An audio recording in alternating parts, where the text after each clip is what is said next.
Okay, Mädels und Jungs. Was war denn das jetzt? Habe ich gerade gespuckt oder was?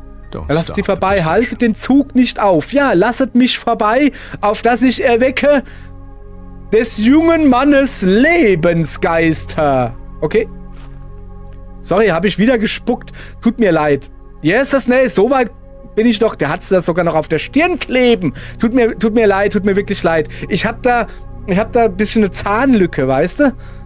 Das ist praktisch zum Spaghetti-Essen. Entschuldigung, zum Spaghetti-Essen mit geschlossenem Mund.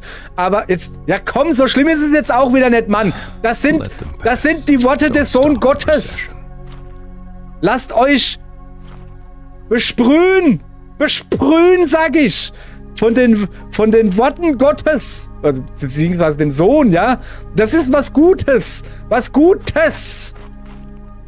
Mann, ey, ihr seid vielleicht Pinzer, echt. Jetzt so, pass auf.